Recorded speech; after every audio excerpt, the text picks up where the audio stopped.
Jesus is found going to the synagogue on the Sabbath in Capernaum, teaching the scriptures to an amazed group of people who recognized his authority and that he had healed a demon-possessed man.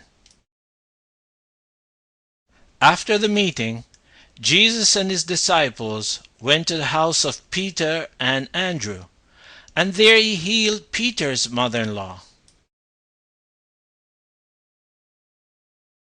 At sunset, many, the whole town, congregated around Jesus and brought all sorts of ill and demon-possessed to be healed.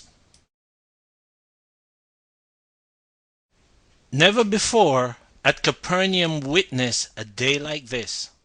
The air was filled with voice of triumph and shouts of deliverance.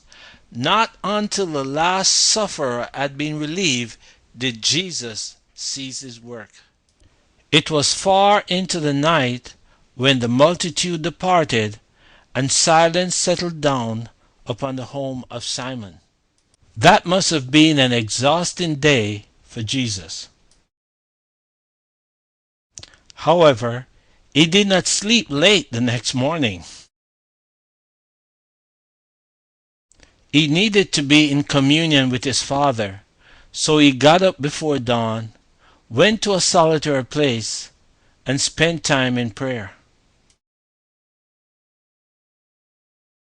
Jesus, the Son of God, he who had been with the Father before the world began, John 17:5.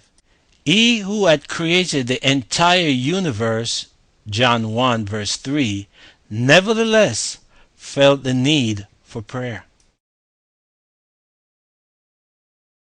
The concept is remarkable. After stressful days, we tend to postpone prayer and communion with God. But it is precisely during those moments of psychological drain that we most need the soothing balm of prayer and the time in the Word of God.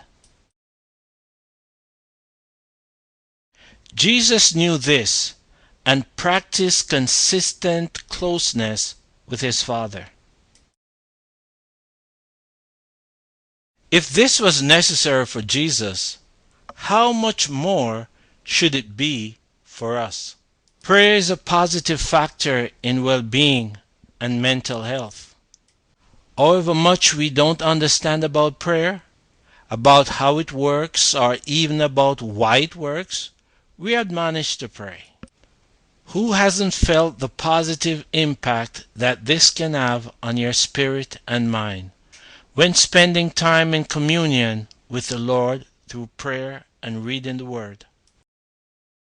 We don't have to understand all the mysteries of prayer in order to know how crucial it is to have a close relationship with God. What kind of prayer life do you have? What are the ways you can make your devotional time more meaningful and life-changing?